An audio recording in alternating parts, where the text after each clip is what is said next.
Kia ora, kia orana, talofalava, malololei, and hello, and welcome back to a very special episode of the CouchSide Sports Report. I thought I'd switch it up a bit because it's episode 20. It is episode 20. Episode 20 of the CouchSide Sports Report. I'm Simon Cooper. I'm joined by Dylan Courtney as always. Go. And we are ready, prepared, and very happy to be chatting all the sport. I did not know you were a multicultural type of guy, mate. Hey, man of the people. I thought I had to bring something when you came in wearing that, so you know. If you can't see, Dylan's wearing the incredible Moana Pacifica heritage jersey. This is a great jersey, this is a great looking jersey. It's excellent. It's based on the Pacific Islands representative team jersey from the early to mid 2000s. Was a team which briefly existed, which put all the best Fijian, Samoan, and Tongan players on one team. Went on a couple tours. Last one being in 2008, I think. That's actually fairly recent. It is fairly recent. It's getting older and older as the years go on. That's a good point. But hey, if that team would like to come back for one game or one game only, and you got all the best eligible Pacific Island players in the world, that's a much-watched game. I was about to say, because you've got this First Nations Pacifica team that's going to play the Lions. Yes. But they're still like the best eligible guys playing for like their countries, which makes sense. Oh, yeah. But I'd love to see that team together. That'd be awesome. Speaking of, I'd love to also see a combined New Zealand, Australia, South Africa team that goes to the Northern Hemisphere, similar to the Lions. I think that's a great idea. Don't forget our South American neighbours, Argentina. Yes, add them absolutely. to the team as well. You know, Rugby Championship versus Six Nations. Ooh, run it back. Yes, run it back. But we're getting off track already. Today, if you're watching this when it just comes out, is Tuesday the 15th of July. Yes, sir. At 8 o'clock in the morning, but it could be any time of day because we don't discriminate here on the CouchSide Sports Report. Dylan, have you been well, my friend? I have been good. That's good. I have been good. Busy weekend for me with a lot of work, but I need the money. So, I mean, don't we all? Not much you can do. Yeah, it's a good point. I had the complete opposite. I did not do too much except watch sport. Very good. Did watch the All Blacks game, which we will talk about very soon. In probably half a minute. Yeah, that's a good point. Yeah. Yeah. So I did end up watching that, but I'm glad you had a relaxing weekend there, mate. It was actually kind of good. I watched the game with a couple of mates online, which was really nice. Like, we had way more people tune in than we thought, which was a bit of fun. There we go. You know, I was watching legally, so wasn't breaking the law. But it was a good time, good fun watching that game and also watching all the other sport across the weekend. But we should probably just kick it off already with our local Aotearoa sport, as we always do, usually do. And the All Blacks did indeed play France once again, this time at the Cake Tin in Wellington on Saturday. More or less the same team name. The French team slightly more rotated. And the All Blacks went out and put on a much better performance than last week. 43 points to 17. A much improved first half. We were excellent. The second half dragged on a little bit, but this was a real confidence booster, a much needed win to get the public back on the side of the All Blacks and to quiet down a few rash opinions that were being spread across the internet and there's still the wider rash country. opinions being spread across the internet, bro. Absolutely.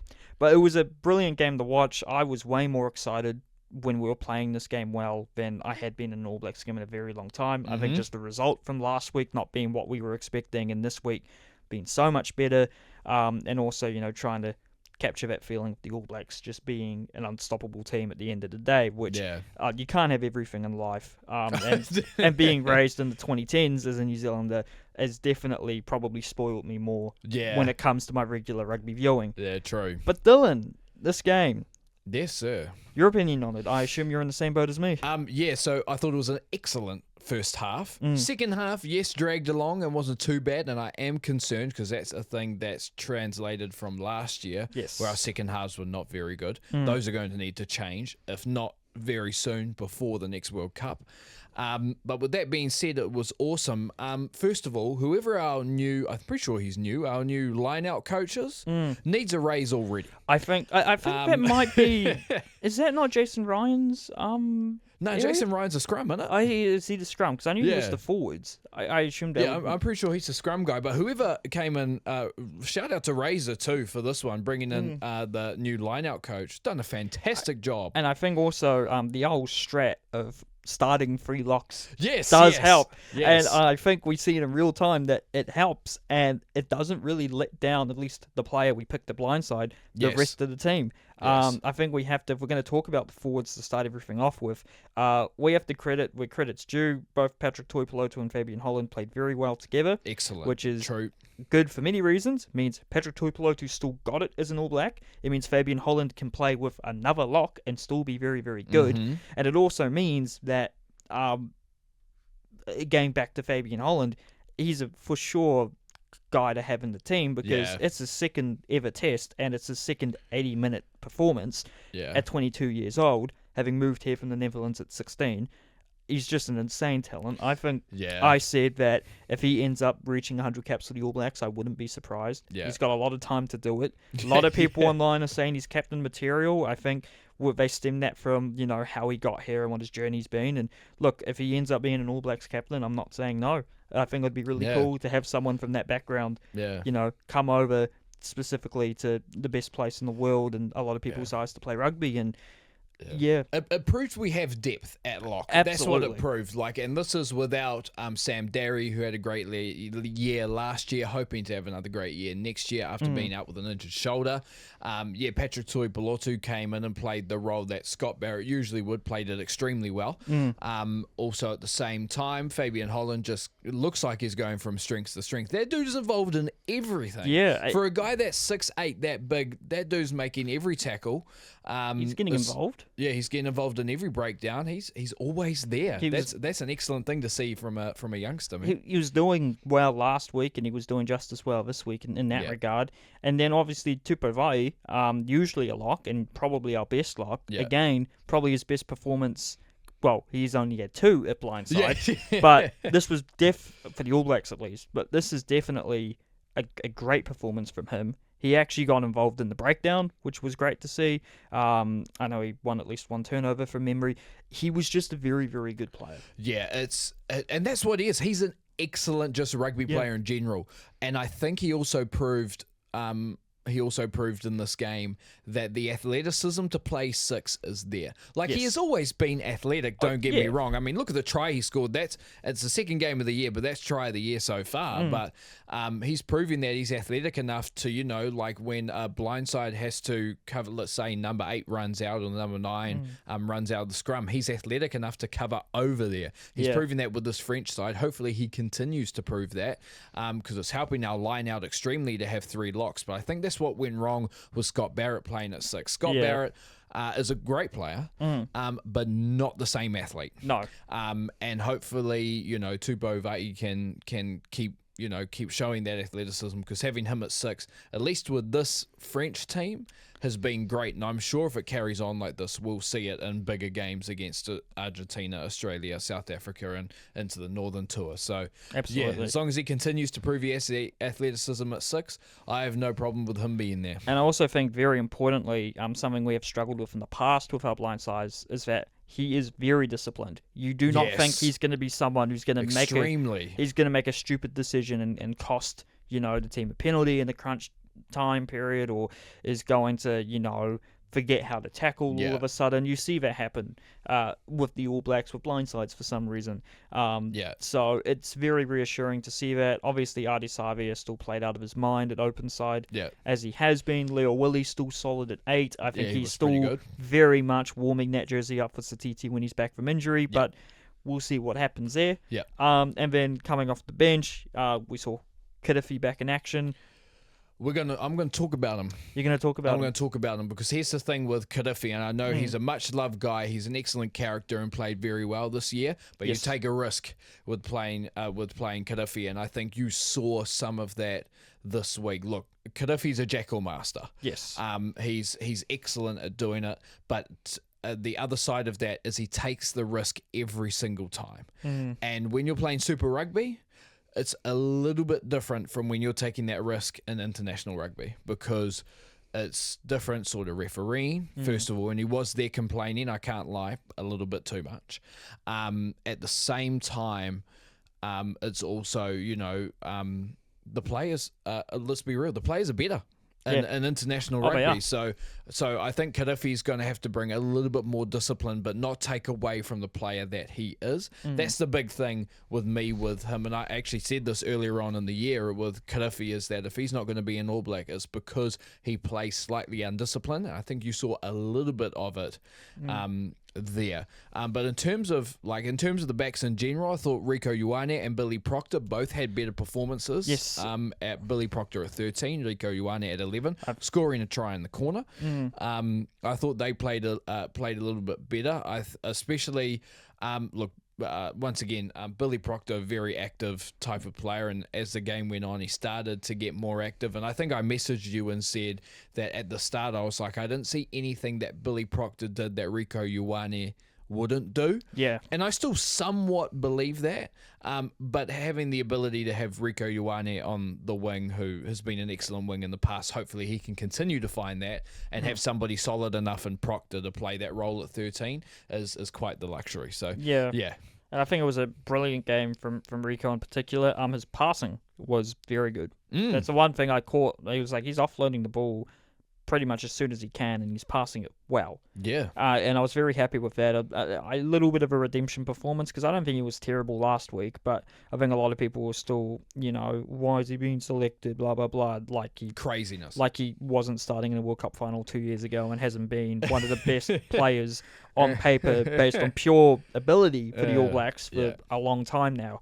And then also, I think Cam Roygaard, geez Louise, he's good. Yeah, man. I always get impressed every time I see him play. Apparently, last week was his first ever game for the All Blacks in New Zealand. Yes. Which I couldn't believe, because he's been involved with the All Blacks for 2 years now, and it took him 2 years to play a home test. That's pretty mad. Which it must have been, I think he was injured last year, and for a bit he came back once we were fully overseas. And then, in 2023, I think he only broke in once we had done all our home games before we went overseas for prep for the World Cup, which was crazy. But he was excellent, as always. That first move at the beginning of the game where he kind of just appeared with the ball unmarked.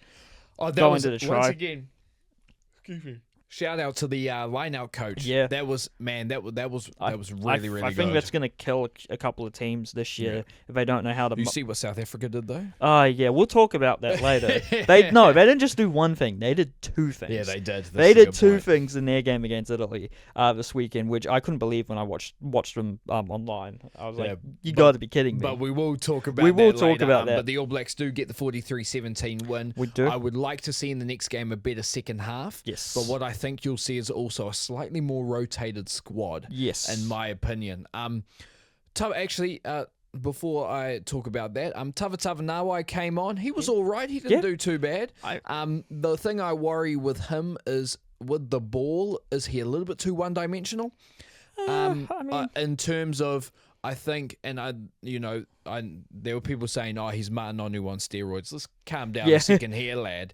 But that's where Martin Onu, I used to, and even when I look back at it now, not when I was younger, when I look back at it now, the reason I say, and I've said this before, that I think Martin Onu was slightly overrated is because he could get very one-dimensional. Blasphemy. I know. But in saying that, as time went on in his All Blacks prime, because bro's still playing like we talked about last week. Yeah, I don't know how. But he got the kicking game, and he continued to improve his passing game, and that made him a little bit more than a one-dimensional run it up hard, and that's all you can do. That's what I'd like to see from Tavatawa Nawai as time goes on. Continue to improve those things, because at the moment, he's a run it up hard guy when you've got the ball, and I don't think necessarily being one-dimensional works in international rugby. Yeah. But the potential's there, clearly. If you're so good at that one dimension, why not abuse it, though? This is a good point, but I'm not sure he's there yet. Okay.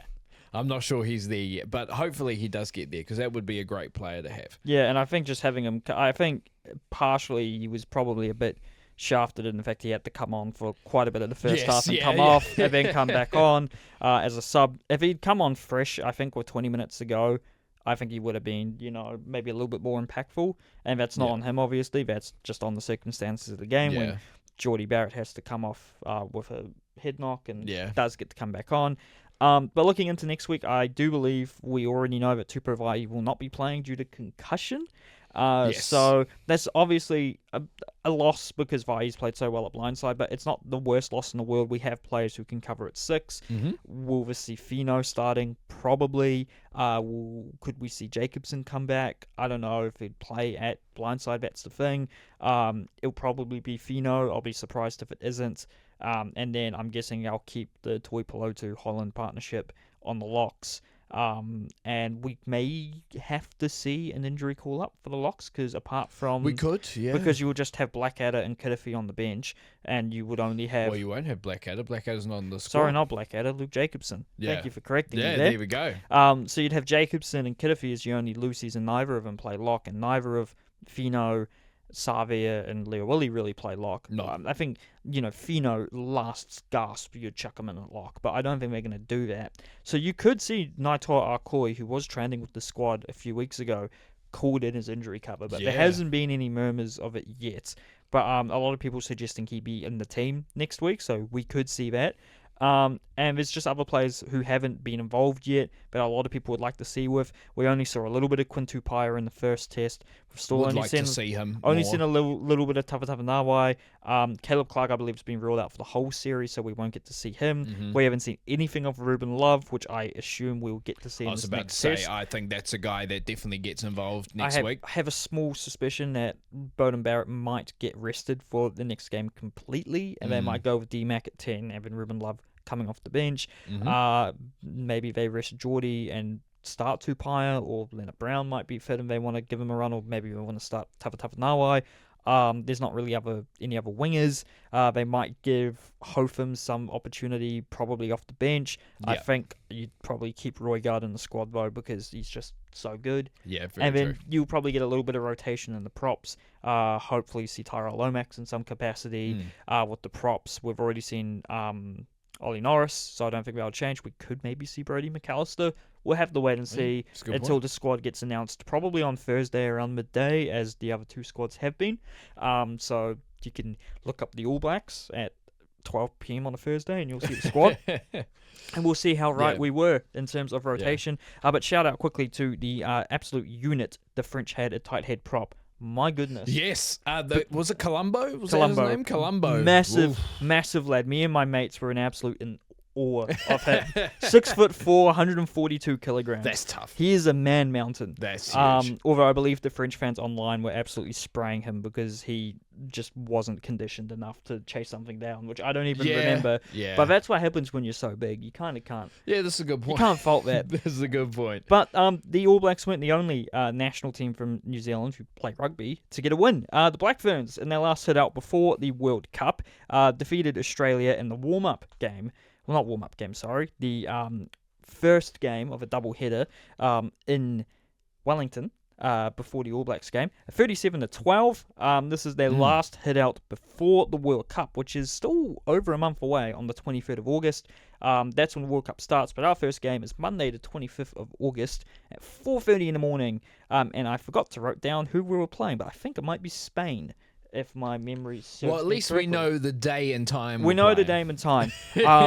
This World Cup, obviously, Ruby Tui was on the bench for this game because of wing injuries, and she hadn't actually been named in the All Blacks. Sorry, not the All Blacks, the Black Ferns squad before this. So does that? She ended up scoring as well, didn't she? I believe so. Yeah. So is this possibly a last gasp grab at the jersey for Ruby Tui? I think we talked about it last week. We'd absolutely love to see her, but there are just so many talented outside backs and just backs in general in the Black Ferns right now. It's tough to maintain your place there. Also, shout out to Georgia Miller doing her Georgia Miller things. Oh, it's tough at open side, just running the majority of the half as a flanker to score. Sensational in any game of rugby. But that's a good, solid win for the Black Ferns. They get a month to adjust to the UK, get the team ready, and hopefully defend that World Cup. But England are going to be insanely tough if they have to face them, and so will Canada. Also, I'd assume teams like the United States, maybe even Australia and France, will probably be, trying to get to a point where when teams go to a World Cup, it's going to be competitive, and they turn it up 200%. Yeah, it's going to be competitive. And I'd like to see. I'm going to try and watch as many games as I can, despite the rather early kickoffs for the New Zealand folks. But that's what happens when you have to watch sport for England, no matter what it is. Yep. And speaking of New Zealand rugby teams playing in Europe. The U20 All Blacks, a huge and most dominant win of the U20 Rugby Championship so far, and it was against Ireland, who most people probably would have assumed would have been the toughest match in our group. Yes. 69-22. And the semi-finals for this, by the way, will have been finished by the time you're watching this, but they're being played after we record this, so at 4 o'clock in the morning on the Tuesday. And we're playing France, which will be a fairly tough game. I don't think they've been absolutely spectacular this tournament compared to South Africa, but they are typically in the last 5 years, maybe even 10 years, been a very tough to beat U20 side. And you're in Italy, which is very close to France. The conditions will be more familiar to them. But I think we played really well in the game against Ireland. We probably have that confidence that we can beat back the French. And I hope we do. And we should. And we should. And I'd love to see us in the final, especially if it's against South Africa, because they've been talking a lot of nonsense. And we've had people talk a lot of nonsense as well. So I'd love to see that game, because at the U20 level, I think that's, about to be a classic based on how they've played the entire tournament, how we bet them earlier in the year in the Rugby Championship, and also how we've now improved so much in the game against Ireland. I'd love to see that game. But the rest of the U20 tournament we will talk about briefly later on the show. And then some transfer news. The first one, Joey Manu of Sydney Roosters in NRL fame, who has been in Japan for this top league season playing Union, is off to France to join Racing Metro in Paris for 2 seasons.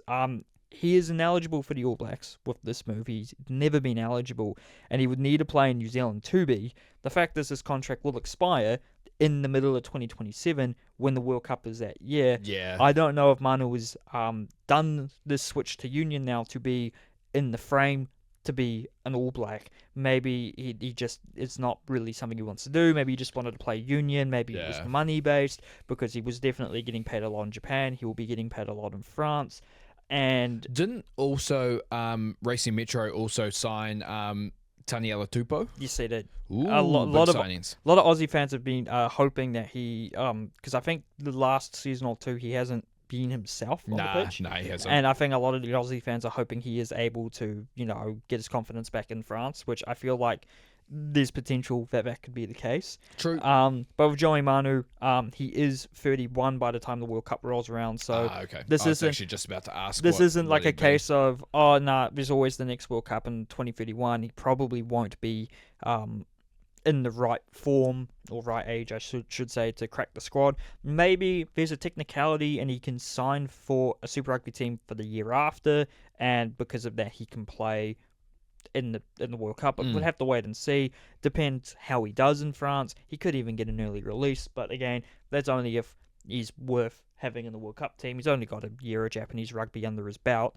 Yeah. So we do have to be realistic. Yes, he's been so good in the NRL and for the Roosters and for the Kiwis, but rugby's a completely different game. We've seen Star League players try to convert before and it not working, but we've seen guys who've converted and it has worked, from your big Aussie stars who all converted in the early 2000s, where they threw the bag at everyone, like Lottie Takeri, Matt Rogers, Wendell Saylor, even Brad Thorne. Like, all of those guys came over from league. A few of them stuck around for a while. A few of them went back, and a few of them actually came back, like Brad Thorne, who went back to league and then went back to Union. But then you've had guys like Benji Marshall, who unfortunately was not great for the Blues. And then you had guys like Matt Duffy, who came from league kind of under the radar a little bit. He'd been with the Storm for years, and I'd never heard of him. And then he came to the Blues, and I was like, oh, this guy's pretty good. I mean, obviously he had been pretty good for the Storm. and became a brief All Black. I think it may have only been a game and not a test. Yeah, But yeah. shout out Matt Duffy, man. Bit of a legend. True. And then in a very surprising move, New Zealand hooker, Crusaders hooker, Ioane Moananu, who we've raved about on this podcast, and how I've said I desperately wanted the Blues to sign him because there's a lot of hooker depth at the Crusaders. The Blues are losing Ricky Riccitelli. We only have Kurt Eklund and a couple of other guys who don't have that much super experience. Moananu, being from Auckland, made a lot of sense. He is wearing blue next Super Rugby, but it's the light blue of the Waratahs, Mad. which is a huge get for them. I don't believe he's Australian eligible because I felt like they would have said he was, because that was one thing that crossed my mind. Is he Aussie eligible? And they want him in, which could be the case. But he's over there for the next season. I also thought initially it was a loan deal, but the way the Crusaders posted about him, it made it out that it was a permanent departure, which means he's sorry, God. He could be just going to the Waratahs for the year, see how he likes it. If he can get an offer back in New Zealand and maybe push towards an All Black spot in 2027, which there could be, we don't know how the hooker situation is going to look in 2 years. He comes back and tries to push for it. He's still quite young. He's only 23. The next World Cup won't be his only World Cup to make. He will have the next one as well. Yeah, I was about to say. He's got a lot of time, and I think moving to the Waratahs is smart because he could nap up that starting hooker role and get a lot of good attention from New Zealand teams if he's playing well for an Aussie team, as you're always going to get a bit of attention being a Kiwi on an Aussie team. Very true. Because we've seen Kiwis move to Aussie teams in the past, a lot of them of Aussie descent or have the ability to play for Australia. You've had props like Alex Hodgman and now Aiden Ross. I think I want to say Jeffrey Tamonga Allen was like a full-on Kiwi Super Rugby player, then moved to Aussie, but I could be wrong on that. I do actually think that was the case. I think he played for the Chiefs or the Crusaders. Yeah, while you talk about the next thing, I'm going to search this up and make sure. Search it up? Well, yeah. I'll move on to the NRL then, because we're done with rugby union, and this was a bit of a shock. A massive shock on Wednesday. Origin 3 in Sydney. A lot of people heading into the State of Origin believed New South Wales was going to easily sweep this, and they took Game 1 fairly easily. But Queensland took Game 2, and they only went and took Game 3, 24-12. Come on, the Queensland! Queensland just get Origin. Yeah. Fair enough, honestly. I'm not, I say I root for the Blues. It's mostly because everyone I knew when I was a kid at school with no connection to them were said they were the most devout Queensland fans ever. And it was a bit annoying because it was only for 2 months of the year. We're like, I've always been Queensland all day. I was like, have you been to Queensland? I was about... Have you been to Queensland? You ain't even been out to West Auckland, mate. No. So, that was always why I was, secretly root for the Blues, because no one else was. But I'm not, an out-and-out New South Wales Blues supporter, I would say. I would just root for them over Queensland. Also, Jeffrey Tumunga Allen, just going back to that, who I didn't realise was a big guy, 6'4", 125 kegs, played 115 appearances for the Hurricanes between 2012 and 2019. I was wrong with the team, but that's a lot of appearances. Then went to Wasps, then Ulster for a year after that, and then came back for the Reds. Sweet. So there you go. I was partially right there. Yeah, the Queensland. Yeah, no, look, for me, the reason I'm a Queensland supporter is because pretty much more than half of my dad's side of my family live in Queensland. And that's a valid reason to support them. Yeah, so come on the Maroons, let's go. Not because, and everyone else probably supported them because they had Billy Slater and Cooper Cronk and Jonathan Thurston and Cameron Smith. Tough. And Greg Inglis and everyone else, which was insane. An insane amount of talent. True. And if he didn't play for New Zealand, they would have had Benji Marshall. So it's a bit rough, a bit tough. But moving on to the rest of the NRL, and we'll just start it off. The Warriors, thank God for that. They played the Tigers yesterday, and in a much needed result, despite having key players injured like Luke Metcalf and Chance Nickel-Klokstad, a 34-14 win over the Tigers. Dallin Watene-Zelezniak probably playing his best game this season as he's back from 2 injury layoffs. Topiki was great. The likes of Leka Halasima, like always, very, very good. And from what I could tell, very good performance in this first game for the Warriors from Tanner Boyd at 7, which filling in for Luke Metcalf as he's out for the rest of the year.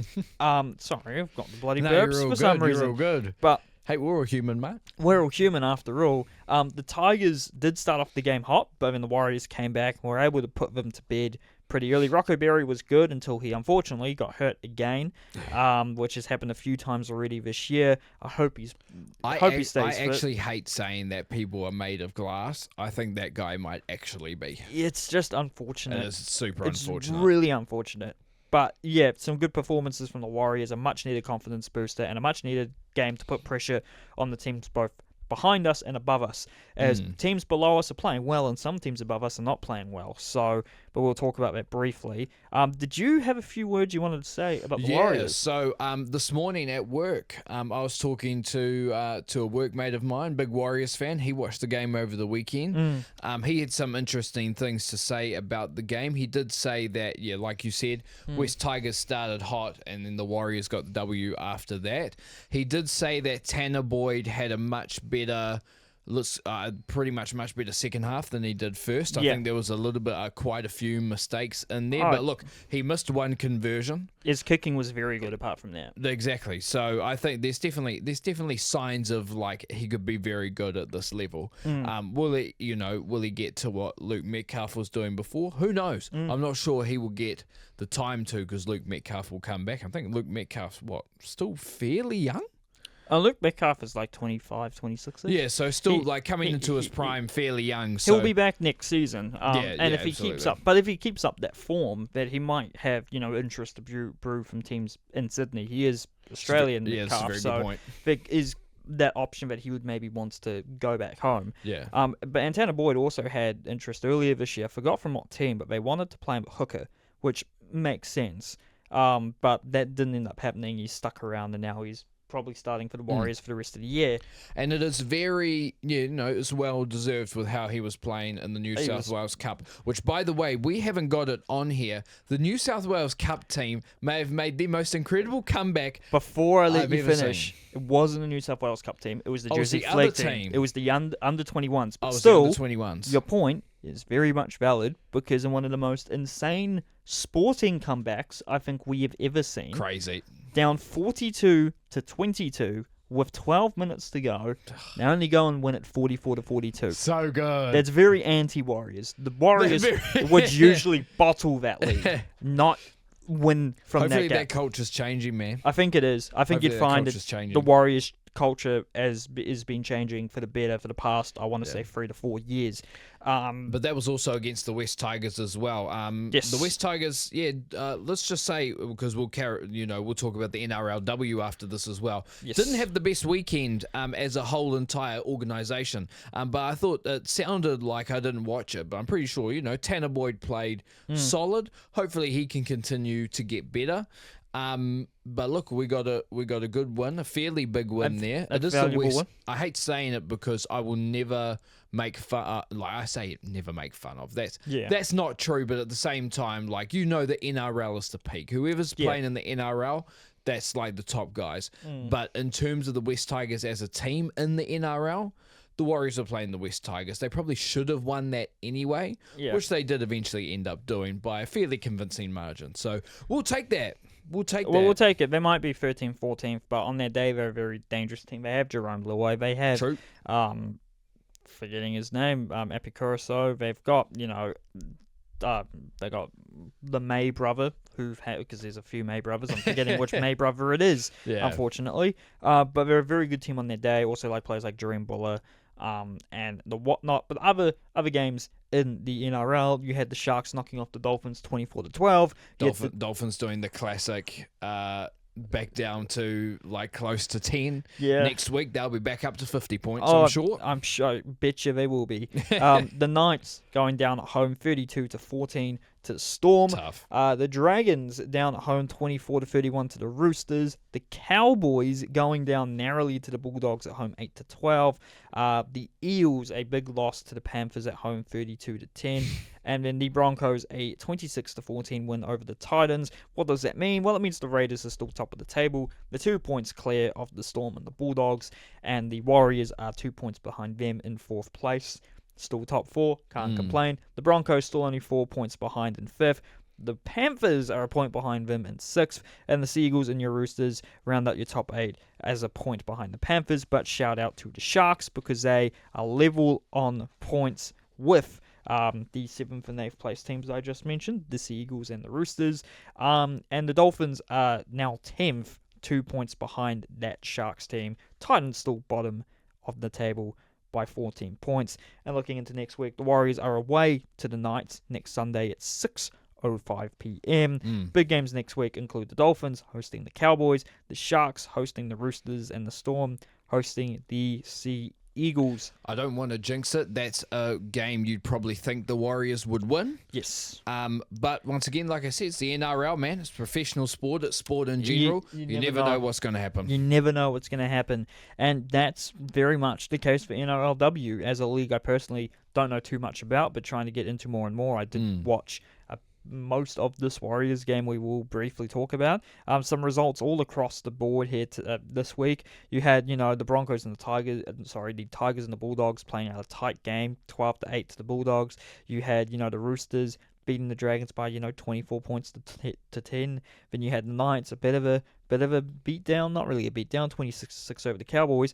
And then you have the Broncos beating the Titans 44-4, and the Sharks beating the Raiders by 56-6. Oof. So a couple of beatdowns and a couple of close games, but the Warriors at home before the men's played 14-0 over the Parramatta Eels, in a massive first win since returning to the competition. Michaela Brake. Hey, I hate come on, Michaela Brake. Some names when they're written down, they look like they're pronounced differently. That's a fair point. I'm sorry. Michaela Brake. Michaela Brake at her very best still. Doesn't matter what code of rugby she's playing, if it's 15s, if it's 7s, if it's league, still dominant. She scored alongside Peyton Takimoana and Tasha Ikanasio. Sorry, got caught on my words there. Stats-wise, Michaela Brake had 197 running meters, and the second rower, Kaya Atai, had 31 tackles. So it was a very good performance from the Warriors. It was largely dominant. There were a couple of spells where we thought the Eagles were about to score, and they had a lot of possession, but they managed to shut them out. Most times than not, they were very dominant. They were just able to get the ball back, to put it down, and the tries they scored were mostly off errors from the Eels. So one good thing is that they know how to take advantage of an error from the other team, which is very vital if you're not too far away from the try line.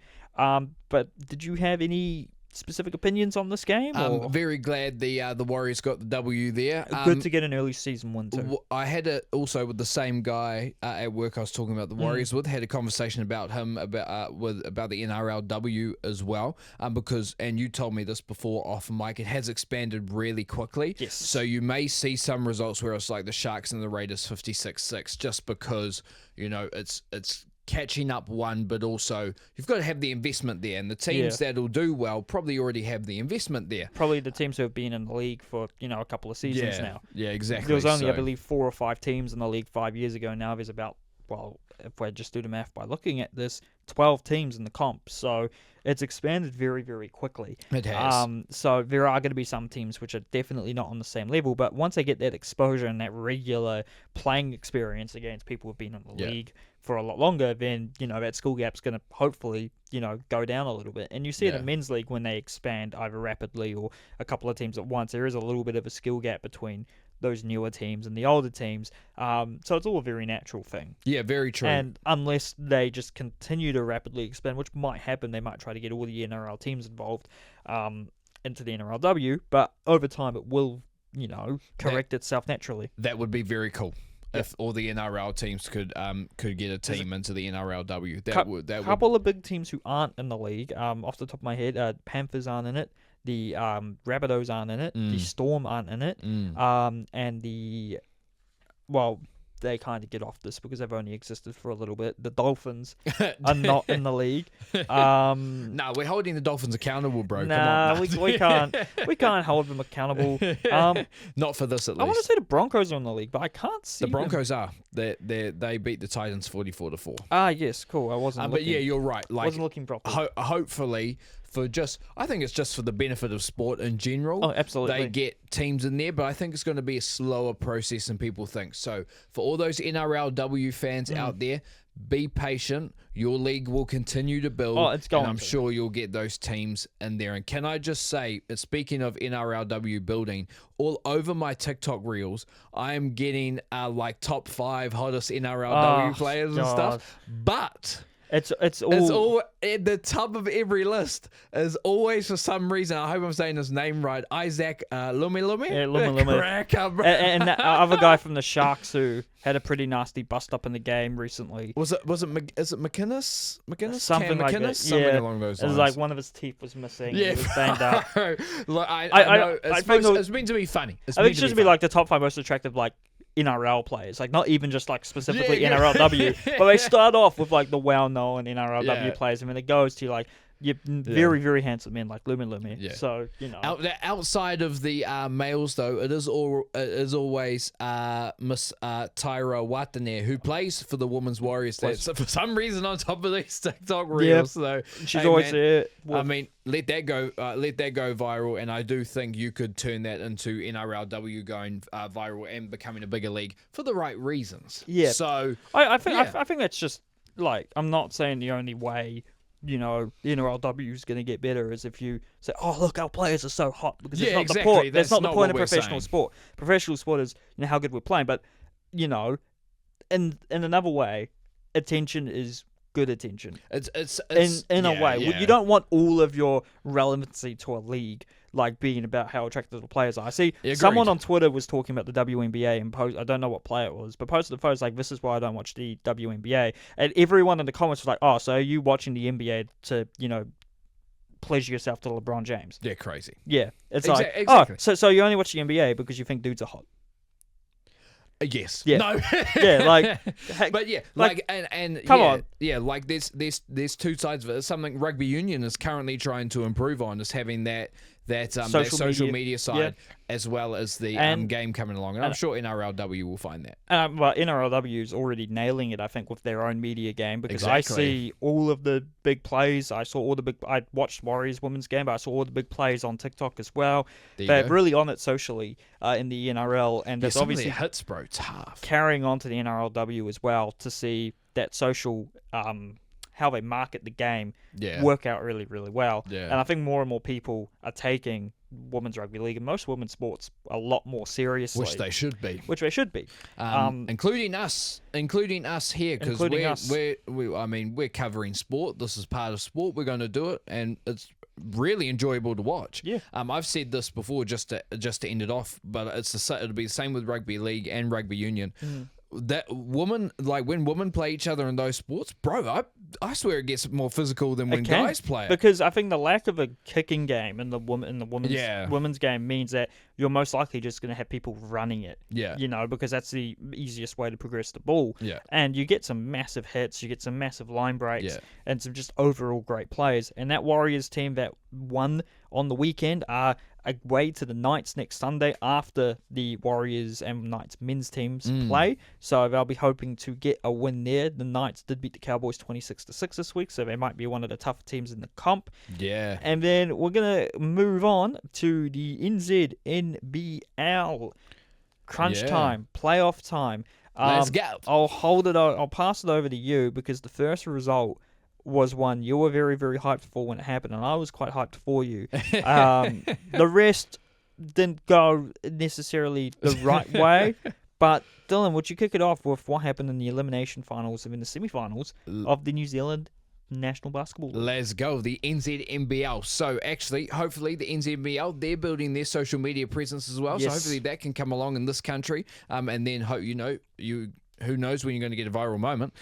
But yes, so we had let's call it the quarterfinals. But it's kind of like, if you think about it in NBA terms, it's pretty much a play-in tournament of the top 6. You get 3 versus 6, 4 versus 5. Whoever wins that goes to the semifinals to play 1 and 2. Then you've got the semifinals. Then you've got the finals.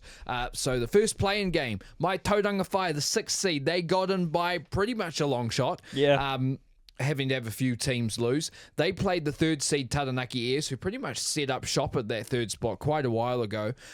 Didn't think, I can't lie to you, I didn't think the Taranaki Airs are tough. I'm not sure the Whai could do it, but well, the Whai did it, and they did it in style. They beat the Taranaki Airs 83-67 in New Plymouth, which was awesome. Mojave King with 31 points for the Whai. So that means Cruise and the Whai, my Whai, they move on to the semi-finals. The 6th seed to the semi-finals. Then there was the next playing game, which was the Southland Sharks versus the Auckland Tuatara, and I expected this to be close.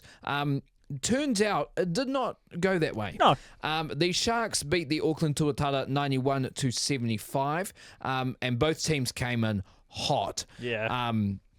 But yeah, man, the Sharks they're the story of the year. If they make the final, that actually.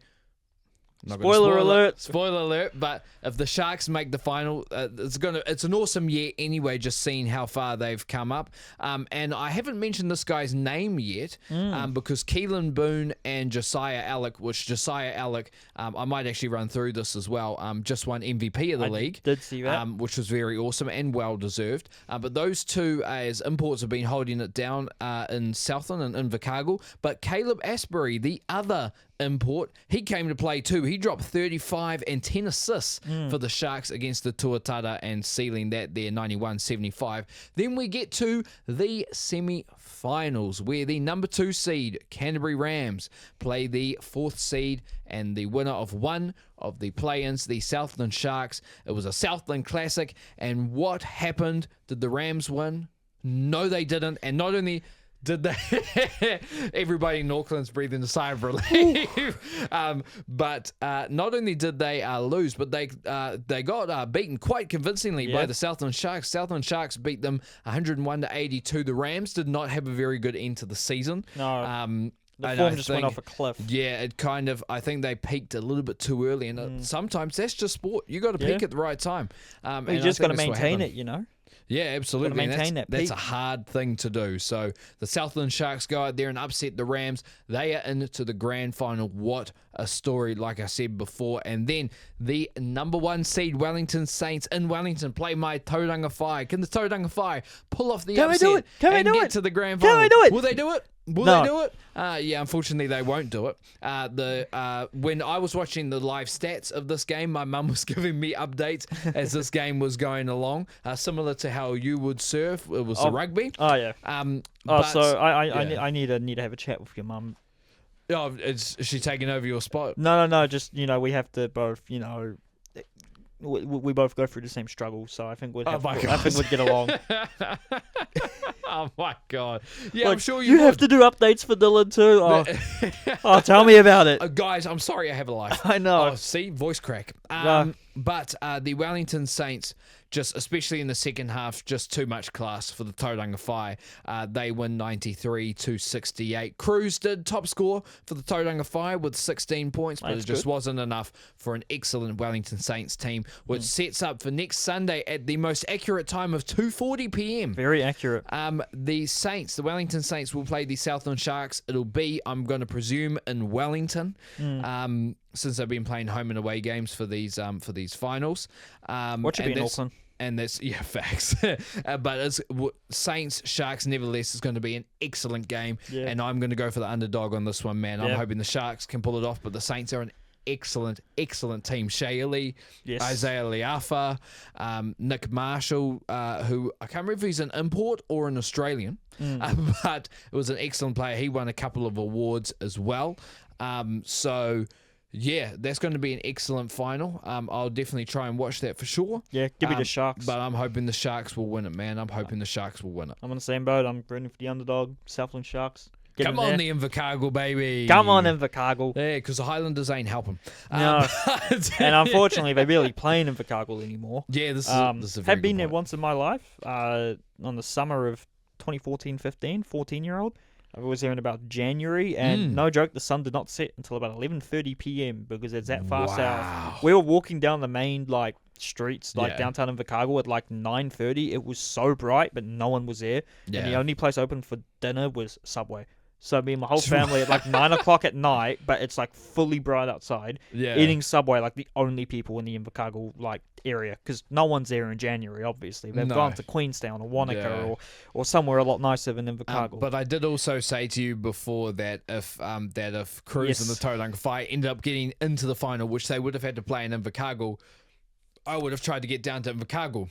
I can't lie. I looked at flights. Yeah, I was looking at flights too. It was nah, it wasn't great. And it's not a place where you could just drive to, unfortunately. No, this is a good point. That would be a bit of a mesh. Yeah, but Saints Sharks next Sunday. Going to be a great game. It's going to be a great game and a great final. And moving on to another ball sport where you pass the ball with your hands, but Yes, one where you sir. have to stop in place. It's netball. It The is ANZ netball. Premiership netball currently, as we speak, still having their final round of the regular season with the eliminator final next week. Now, I forgot to put the table here, but I'm pretty sure I can figure it out. The Pulse bit the magic, so I assume that means the Pulse are third, 56 to 54.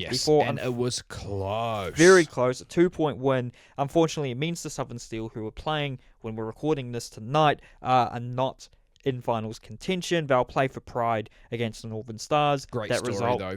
Great story of the season. And basically, the match to confirm first, the Northern Mystics hosted the Mainland Tactics, and the Mystics got the win 70 to 56. So, from my knowledge, the Tactics will host the Pulse, I assume, next week. Yep. And then the winner of that will go, I assume, to Auckland.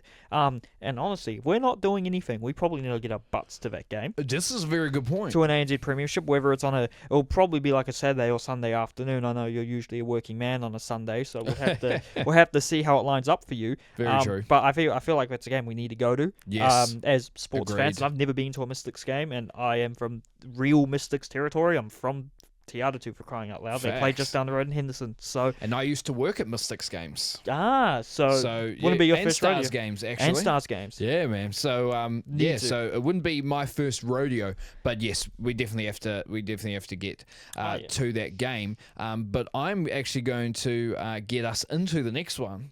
The last bit of the local the local sport, Gonna lob you that one. which is funnily enough softball. Yeah, I'm surprised we haven't talked about it yet. Yeah. And I honestly had no idea this tournament was happening until after the last podcast came out. The Same. softball World Cup going on usually happens every 2 years. It's been 3 years since the last one.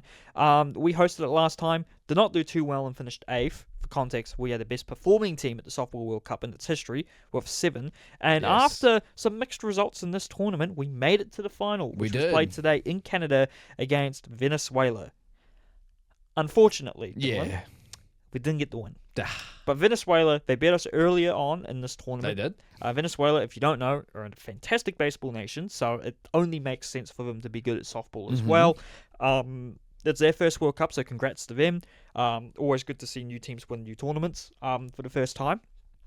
Surprised. You just wish it wouldn't be against New Zealand. Oh, yeah. But then again, we've won 7 of them. The True. second best team is the US with 5. So, we're still the most dominant softball team in World Cup history. We still made it to the final after finishing 8th 3 years ago, which wasn't a great result for us at all. It was also in New Zealand to make it worse. Yes, it was. Which, not ideal. down very close to me in Rosedale. In Rosedale, yes. In Albany. So Rosedale. but very glad. I'm very glad to see New Zealand in the final. Not glad that they lost. But we have won the most men's softball World Cups with 7. And also So, not glad that this wasn't available on any local streaming service. crazy. And you had to pay. I think it's one. I don't know if it's just for baseball and softball, because I didn't realize baseball and softball come under the same governing body.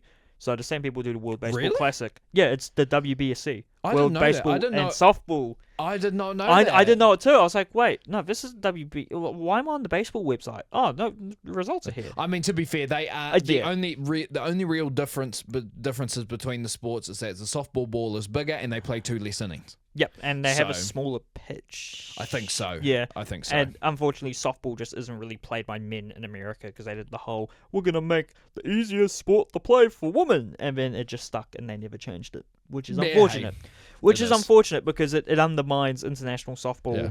here as well because the Americans won't want to take it seriously. But it Yeah. should be taken seriously. But that's a topic for another day. Here's us ranting again, man. Here's us ranting again, and also I know how we were relieving that Canterbury team had been knocked out of the NZNBL. Today, I discovered that the bottom team of the New Zealand Ice Hockey League is the It's the Canterbury, Canterbury team, team, by yes. a massive margin. Yes, it is. So, and I don't tend to hate on Canterbury on this channel, but you've always, like an excuse. I've made I no just bones. thought I wanted to point that out. It's strictly sports, guys. Strictly sports. I love my people in Canterbury. I've got people I know in yeah. Christchurch. I love my people in Canterbury. When it comes to sport, though, I'm looking for any excuse. I'm not lying. Absolutely. And that does us for the international, not for the international, the local Aotearoa local sport. We actually talked quite a lot longer than I thought we would be. But I think the international sport, we won't have too much to talk about. No. As we move on to the NBA, and we written have on our notes, NBA trades and free agency, the one bullet point, nothing of note. No, but they have had the summer league going Yes, on. the summer league has been happening. Some decent. I know my Toronto Raptors are doing quite well. Mm-hmm. It's summer league, obviously, so you don't take it that you're going to have a very good season if you have a very good summer league. But Yeah. some stars balling out, some stars being taken away from the summer league early in case they get injured more. But yeah, very, very good to see the summer league up and running. I keep on seeing this one guy on TikTok who goes to Las Vegas to the summer league every year and just meets every single NBA player possibly. Yeah. And I think I sent it to you. I was like, I think we need to go to Vegas for the summer This is league. a good point. Because you just go to the casinos and you see all of the NBA players because they all come and watch, even if Yes. they're not playing. I think it'd Yes. just be a really cool experience because the games are quite, they're like you're very close to the action. Yeah. They're quite intimate games because there's probably not even 1,000 people at some of them, and you get to see some of the best players of the future. You also get to see a lot of vets from overseas, like our Yeah. Kiwi guys over there, like trying to show their best. And Very true. you get to see a lot of really cool players, and then you get to see all the other big players coming around, supporting their teams. There's also a guy 29 years old, almost balding, that's balling out at the summer league at the moment. I forgot his name. I think his first name was John. John. Shout out to John. Shout out to John. Shout out but to John. He's been balling. But yeah, the summer league's going on. So usually you don't see many free agency trades around the summer league time. But I'm sure once summer league is done, We'll have more. you'll see a little bit more. I seem to read somewhere that they had the Suns had agreed to buy out Bradley Beal's contract, but I don't know if that's legitimate. That would be tough because Bradley Beal has a huge contract. I thought it was like on an official source I saw as well. I was like, that hasn't been announced. If it does happen, then that I guess it's good for the Suns if they're able to get cap out of it. Because Bradley Beal's on a huge contract, I believe, with no trade clause. So that's a bit of a yes, he is. no trade clause, meaning that he can just veto any trade. It has to be a trade he approves, which makes it very difficult to get rid of him. But Yeah, moving true. on to international rugby, and we're going to probably just skim over this a little bit briefly because there is a lot written down here.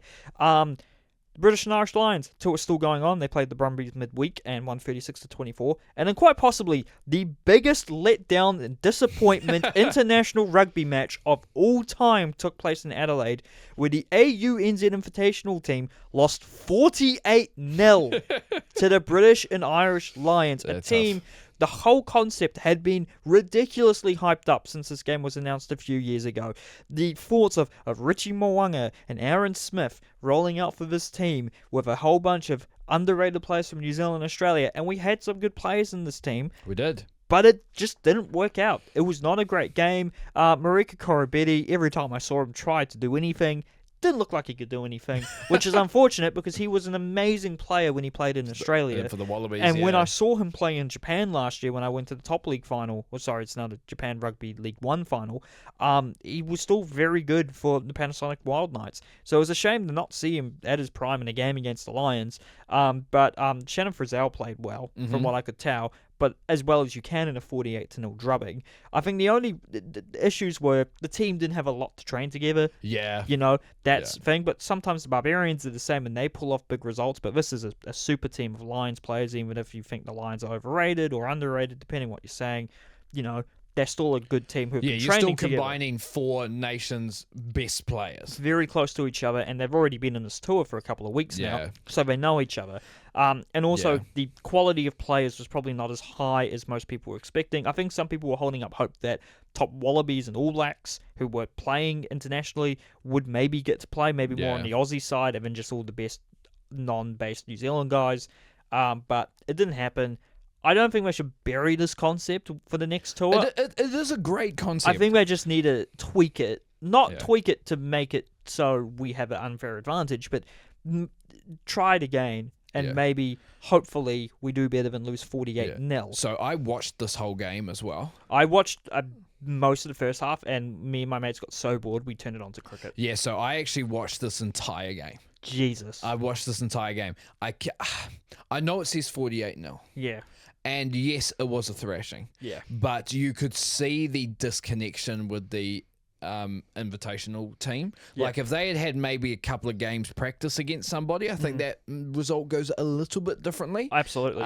But look, hey, it is what it is. It is Hopefully what they it don't is. get rid of it because it is No. a fantastic concept. But yeah, I want to say on the New Zealand tour, it might be a little bit better. I'm not shading Australia at all. They've came remarkably far from the last year or two. This Yeah. year, especially in Super Rugby, they've been very good. I'm hoping this Lions tour, the Wallabies are competitive because it'll be a big change from when they were getting spanked by Wales in the World Cup and not making it out of the group. yes, But then again, different coaching staff now, more players have came through, and the super teams are now performing very, very well, which is what we want to see. true. The Lions are in action on only Saturday, no midweek game this week. They play Australia in the first test at 10 p.m.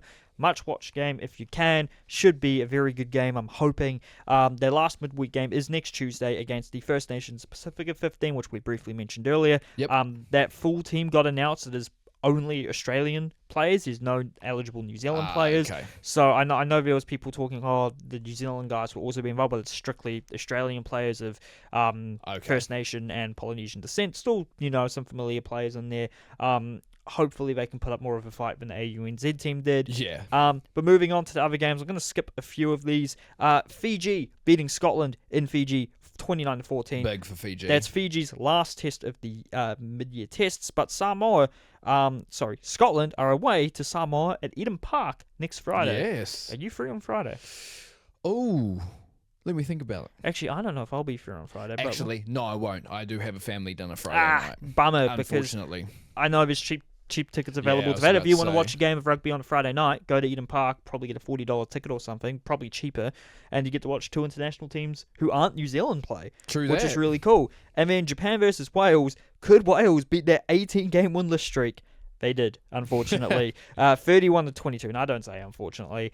Very good for Wales to get back in the win column. It was just kind of like, could they go 20 tests without winning? That's crazy. And we want to see Wales, get better because they were excellent for many years. Our number one ranked in the world at one stage. And then, unfortunately, the wheels came off the wagon in recent years. But a win over a Japan side without your best players, still very good for Wales. But they'll be hoping to keep the form up heading into the end-of-year tests. Yep. Both of these teams not playing anymore mid-years. South Africa dicked Italy 45-0. That was a big one for them. Italy not playing any more mid-year tests. South Africa host Georgia next Sunday morning. Ireland 106-7 over Portugal. Jeez Louise. I hope that was not a full-strength Portuguese team. Because so do I. Because they were so good at the World Cup 2 years ago. And then speaking of European teams getting spanked, Uruguay 70-8 over Romania. Romania already qualified for the next World Cup, but apparently this was a second-string team, from what I've heard. Argentina go down narrowly at home to England 17-22. Funnily enough, Argentina host Uruguay next Saturday, and England are away to the United States in Washington, D.C., which is very interesting to see. And then that same United States lost 20-31 to Spain in Charlotte, and Spain are away to Canada in Edmonton on Saturday. And some more niche international rugby, and we're only covering this because it plays into the 2027 Rugby World Cup qualification. Yep. The 2025 Africa Rugby Cup is currently on in Uganda. There were no upsets in the quarterfinals, and the semifinals were Algeria versus Namibia and Zimbabwe versus Kenya this morning. Although the Algerians have really been hammering on getting as many players eligible from France as they can. They went down 21-7 to Namibia, the team who always qualify from Africa. And Zimbabwe, despite being down at half, beat Kenya 29-23. So on Sunday, we will have Namibia versus Zimbabwe in Uganda for a place in the World Cup. And that's why I love international rugby, because you get great matchups like that at random countries. And you get to read them all out. And I do, and I get to know. I get to read it out. Zimbabwe, if you can pull it off and prevent Namibia from qualifying for what would be their, I want to say, 8th World Cup, just go for it. Has Zimbabwe been to a World Cup yet? Yes, 2. Yeah, I thought so. 87 and 91. I believe they've never won a game because I believe Japan's only World Cup win for a long time was against Zimbabwe in 91, I want to say. Yeah. But moving on to the U20 Rugby Championship, we covered New Zealand's beatdown over Ireland earlier. Other games, South Africa, been very dominant this whole tournament, 73-14 over Scotland. Wales, they were down at half, but prevailed against Spain, 35-25. England, pip Australia, 36-33. France, a big win over Argentina, 52-26. And Georgia and Italy sharing the spoils, 19-all.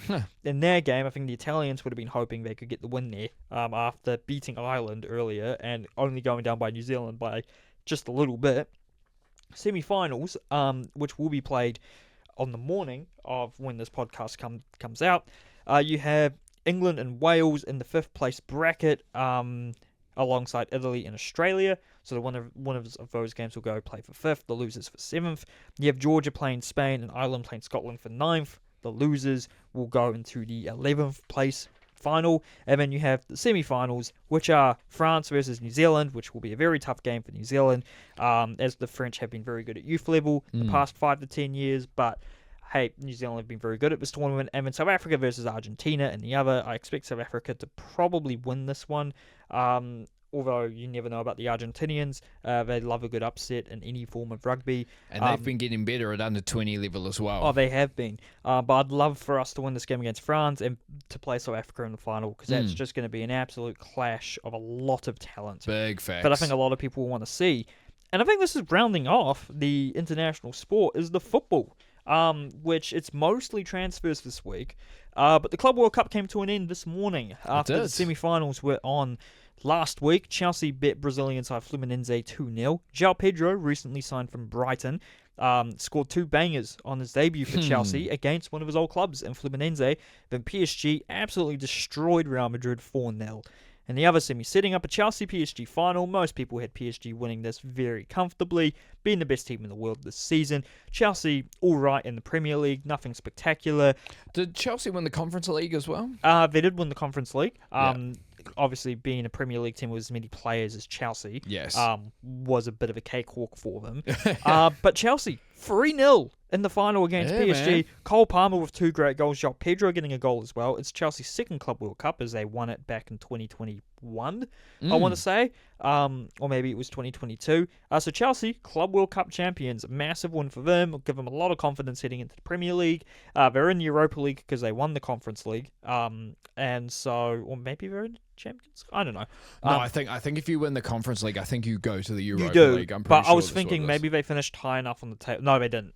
They weren't top 3 from memory. It was Liverpool, Arsenal, Man City. It's Man City, yeah, because I know Man City snuck in there.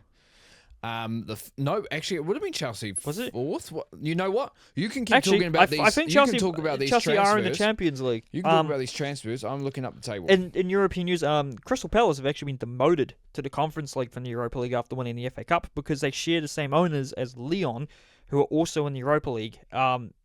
I don't know the specifics of this, but I think it's a little bit bullshit. But again, I don't know the specifics. I don't think it's the thing you should be taking teams out of a comp because they have the same owners. A lot of teams in the world have the same owners now.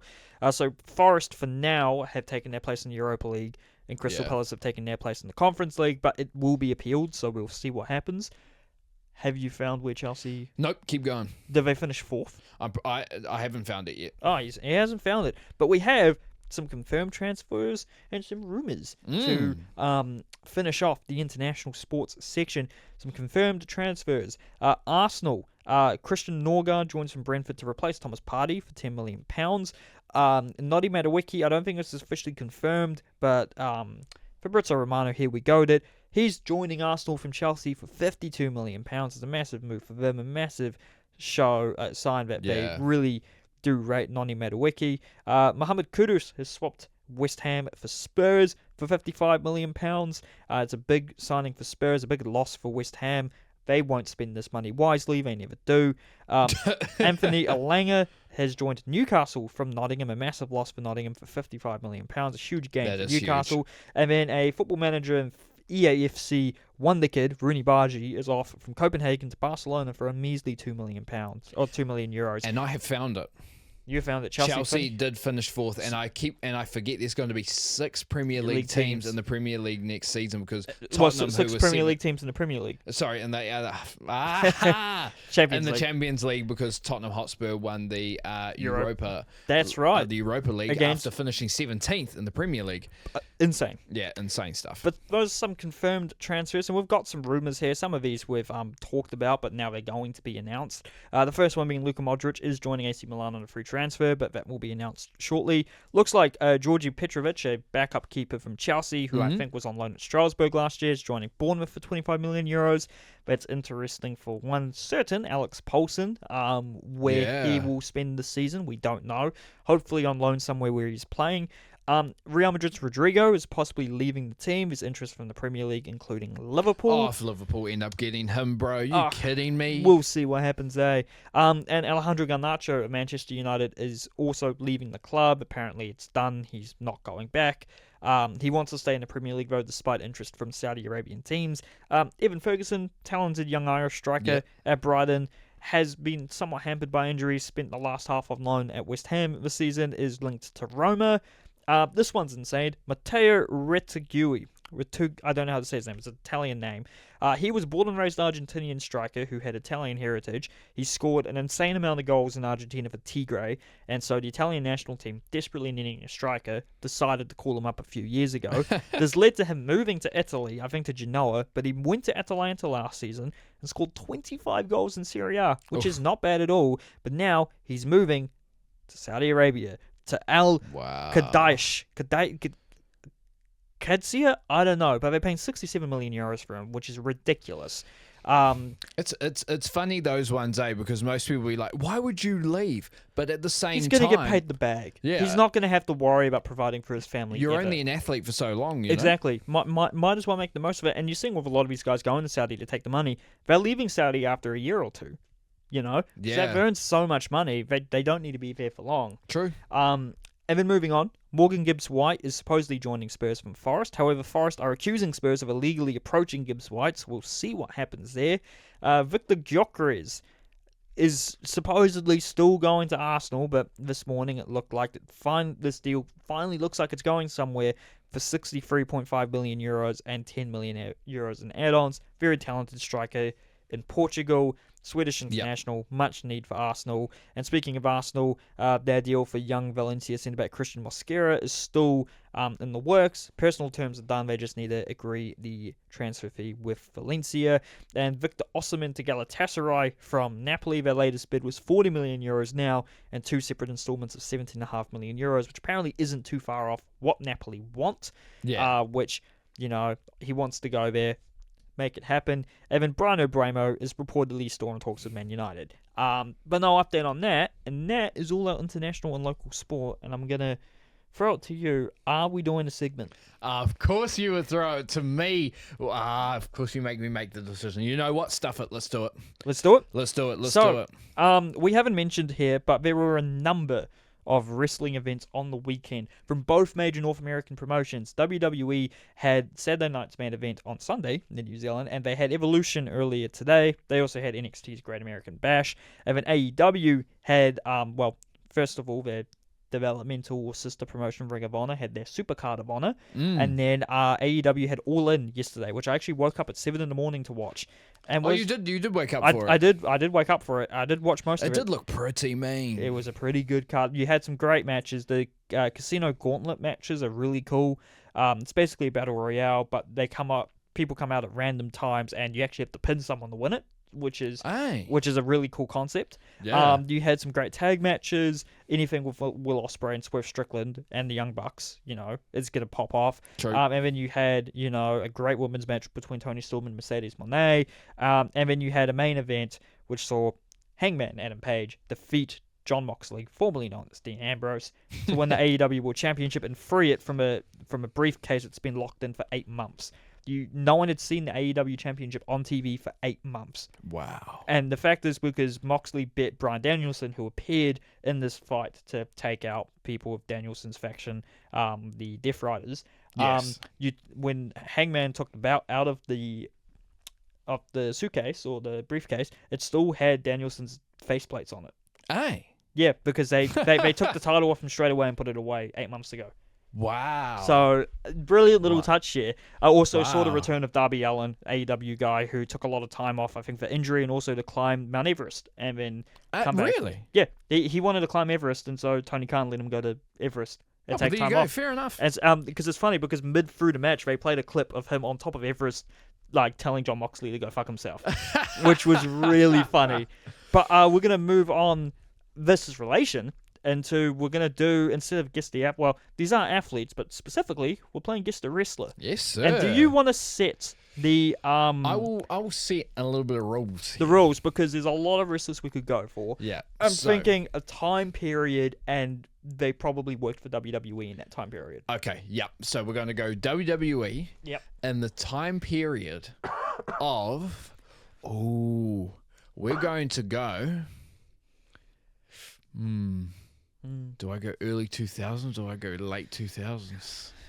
Depends on how deep in the bag. You could go 90s. I could go Attitude Era and just go 97 to 2000. Really, it's 2002. We could do that, but there are some niche names you could pull out of that. Exactly. Both of us could. Yeah. So you're going to pull out, and I know you're going to pull out a niche name that I'm not going to know. You say my bag is deeper with wrestling. I'm not so sure. No, when I showed you this wrestling game I've played a little bit of, a simulator game, and you recognized all of these guys who'd been on TNA, and I didn't know they'd been on TNA. That's a good point. You're like, oh, Amazing Red from TNA. I was like, I didn't know he was on TNA. But we're only talking WWE, so that almost doesn't matter. I know. Can I just say old school TNA with the octagon ring? Yeah. If you know, you know. I need to watch more of it, personally. Yeah. I've always told you. Prime AJ Styles. I've told you we need to have a wrestling night with some of our mates where we just watch old wrestling. Happen. It's going to happen eventually. But we're going to go, you know what? Stuff it. We're going to go Attitude Era, 97 to 2002. Yep. They've got to be in the WWE. Got to be in the WWE. Yeah. I'm not going to try and pick the most niche person. I'm just going to pick someone who'll be fun to guess. Okay. Do you have a name already, though? I've got a fun name to guess. Yep, I got one. If we're going to end up being the same. You know what? I got a name. But I have a feeling we might have the same person, so I'll have a backup name. Okay. I have a backup name anyway, and I seem. You know what?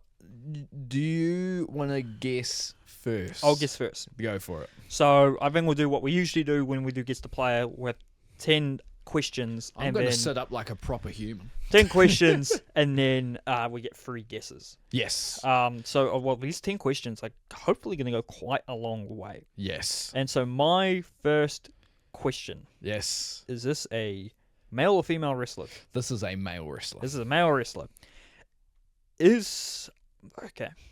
Was this wrestler predominantly a face or a heel, good guy or bad guy, in this stint?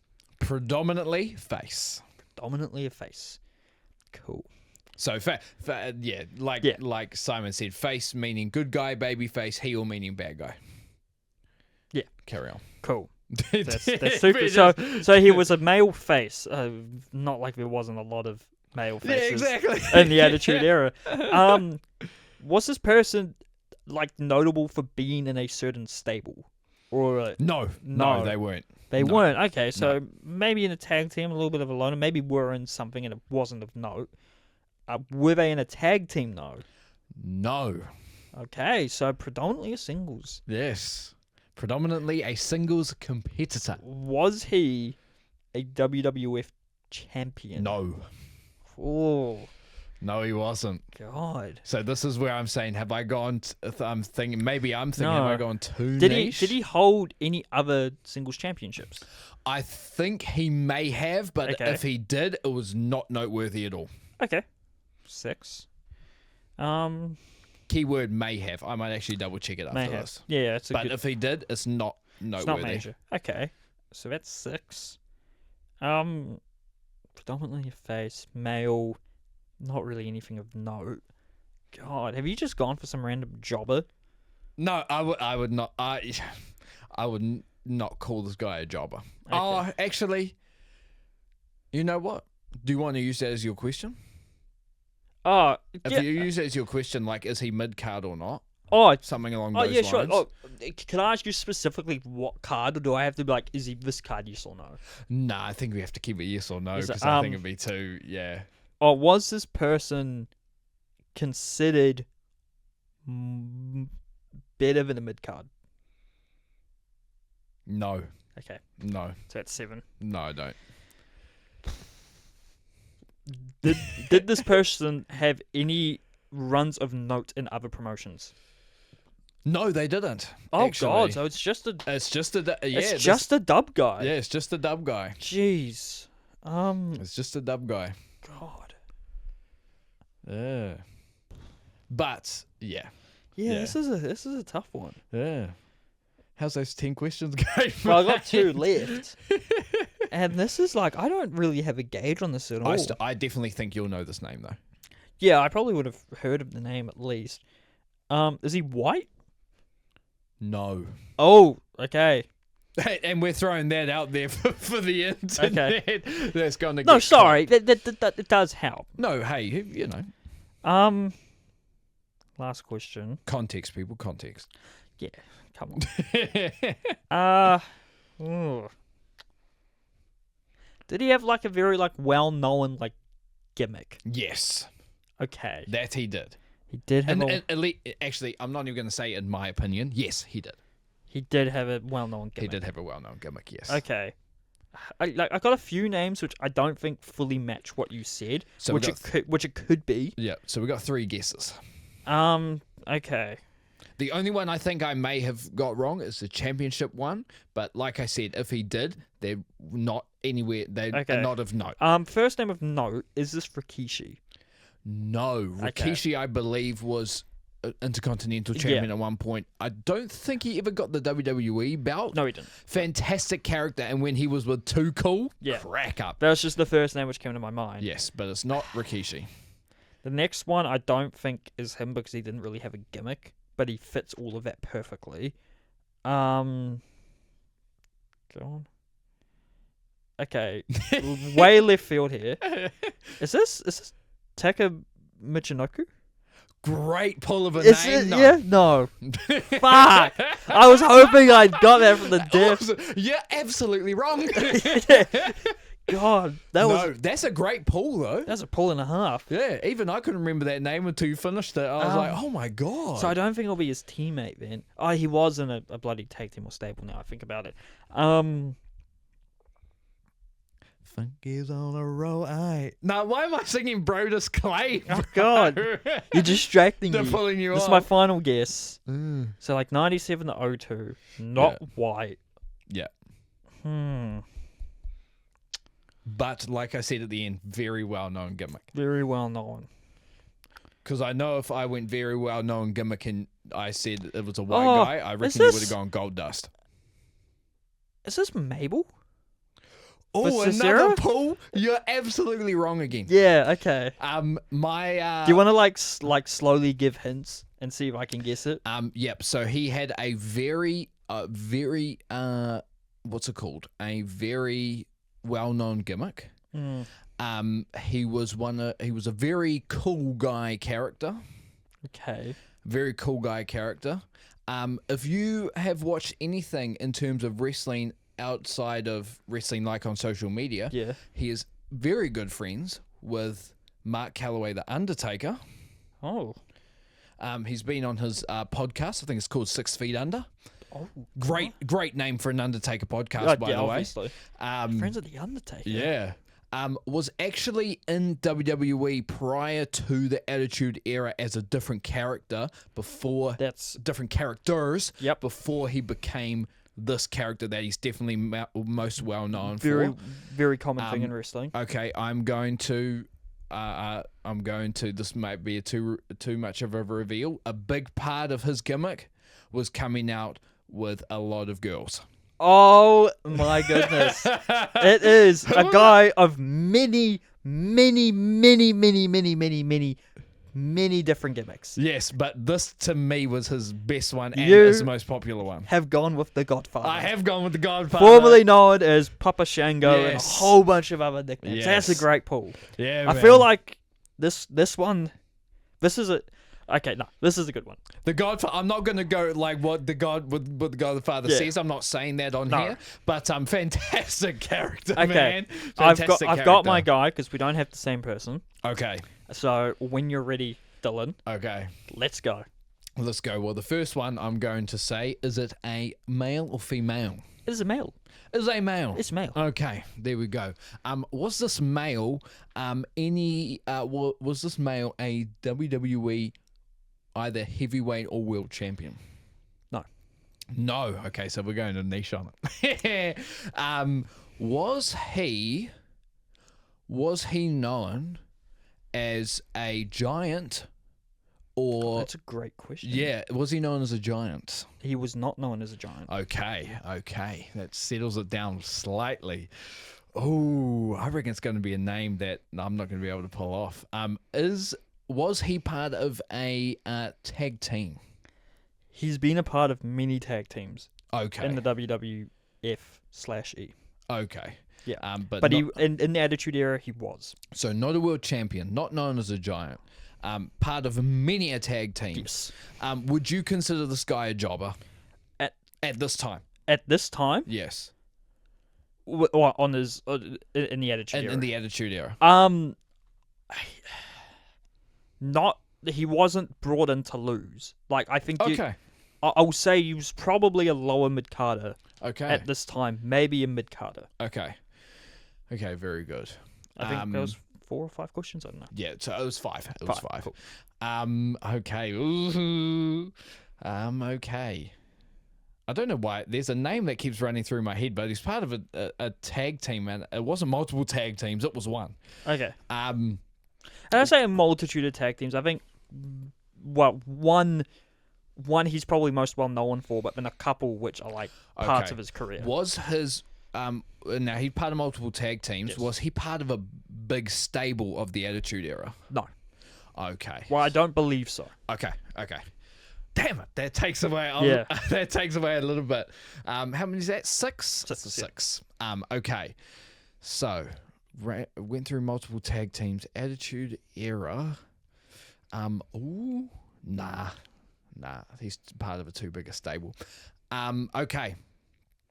Was this person mostly a face or heel?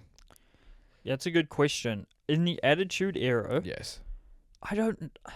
This is bad of me. I don't know if the Attitude Era, if he was considered a face or a heel. Okay. But he wasn't like menacing in any way in Attitude Era. Okay. But post the Attitude Era, he's been both. Okay. So we're talking a guy that's post Yes. the Attitude I thought Era. I gave that away earlier. Oh but yeah. No, Yeah. that's fine. You know that I know it's not this guy. If it is, he wasn't really known in the Attitude Era. But no, it's not. Oh, you know who I'm thinking of now? Yeah. Jimmy Wang Yang. Do you remember Jimmy Wang Yang? I didn't realize his attitude. He's Ruthless Aggression Era. But Yeah, it's- Jimmy Wang Yang. And, I'll give you a beacon. It's not Jimmy Wang Yang. Yeah. His name crossed my mind, but I didn't think he was Attitude Era enough. Nah, he's not. But He's Jimmy not. Wang Yang, just so people will know, was an Asian cowboy. Yeah. I can't believe that was a name going through my Yeah, head. but it's going to. It's a niche wrestling name. Yeah, you know. Jimmy Wang Yang, man, jeez. So that's I think it's up. I've done That was 7 questions, 7. and none of them have helped. Was he a intercontinental champion in the Attitude Era? Oh no. Okay. Post the Attitude Era, you can count this as a question. No, I'll have it just the same because I Okay. don't believe so. Okay. I'm not totally sure. Okay. Oh man. In the Attitude Era, you said you was part of multiple tag teams. It was one in the Attitude Era, I'll say. Okay, that. one. Okay, it's one in the Attitude Era. Okay. That's not the one he's the most well known for. Okay, yeah, but I've got to think of my Attitude Eras. Oh, okay. I'm going to say this because you said the same thing. Is it a white guy? No.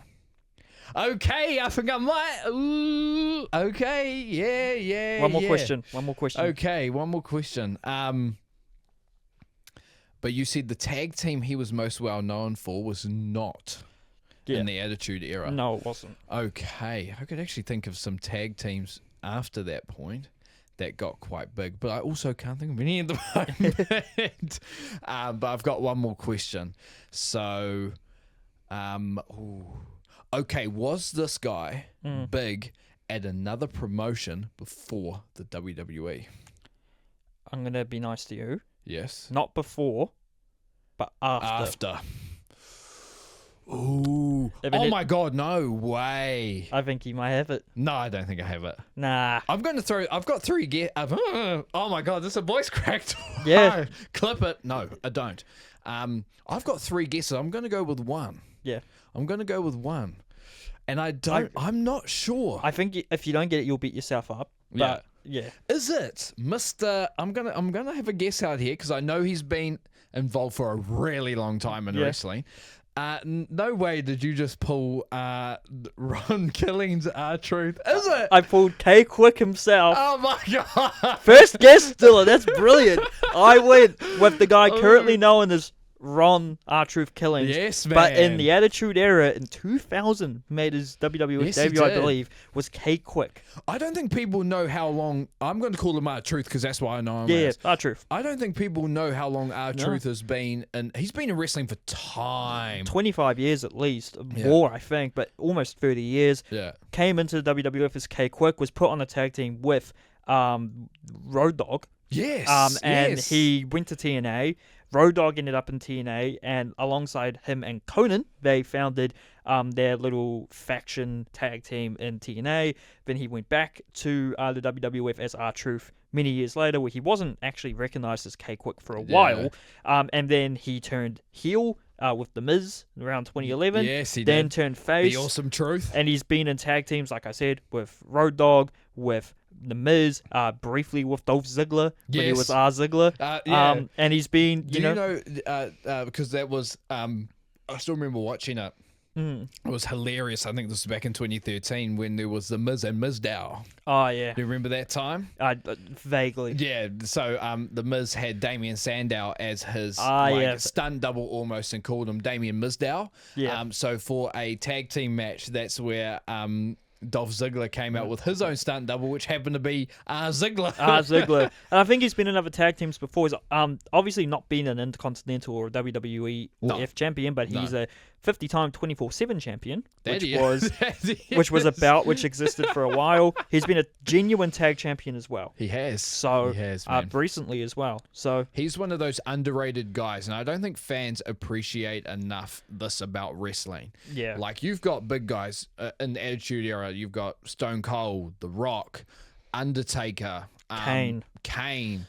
And the flame returns. Triple H. I've been annoying my girlfriend. I've been annoying Gabrielle with that. Because I brought it up to you when we went to Aotearoa Wrestling about a month ago. Yes. When shout out to Oscar Loeb, or however you say his name, very tall guy with long hair, wearing mostly red and black, and I said to you, it was a German Kane. And I just started singing the song out loud in front of everyone at Pakuranga College, going, "In the flame!" whenever he got tagged in. I mean, yeah, I respect the bit. Oh, man. I respect the bit. No, I have to say that inspiration comes from a streamer known as Trey Live. Go and subscribe to him on YouTube. He's hilarious. But yeah, he always sings that. And anytime there's flames now in any game, he'll start playing the music. Fair enough. So good. But yeah, like, there's all those big guys in wrestling. Yes. But man, do not forget about the dudes that make the WWE go around, like the R-Truths. Oh, yeah. Like the Miz especially. especially. Like, The Miz deserves so much respect, dude. Who else is there? People, like, even if we go indies, people like Matt Cardona, a.k.a. Zack Ryder. Cody Rhodes was, I think, one of those guys until, he's gone on his big run now as the American Nightmare. Charlotte, like Drew McIntyre, also went to the Indies, did his thing, and came back and looked $1 million and more. Look, that's what I'm saying. Like, you hope they get their opportunity at some point and are able to make the most of it. But man, the real ones know that it's the guys that are like R-Truth that just stay in it and make the wrestling world go round. That we as fans don't appreciate enough. Well, they're getting appreciation right now from me, and I can't believe I pulled that off the first guess. First guess is crazy, but congratulations. Go Moose. Oh, thanks, mate. Congratulations. Yeah. And on that bombshell, that's us for another week. Thank you so much for listening. Obviously, you're listening on either Spotify or YouTube. If you're not subscribed or followed to either of those platforms, please do that. Yep. And please also give us a follow on any social platform you can. Link is in our bio on most places. You can see us on Instagram, TikTok, anywhere we post. Or just search up at CouchSide.network and you'll find us on TikTok and Insta especially. So we're there. We're posting more regularly than we have been because we've got this beautiful camera here, making it very easy to record these podcasts, both audio-wise and visually, for you beautiful people listening to this podcast. Dylan, thank you very much for having me here once again. Sir. And until next time, I'm going to start it first instead of you. Go on. CouchSide out. CouchSide out.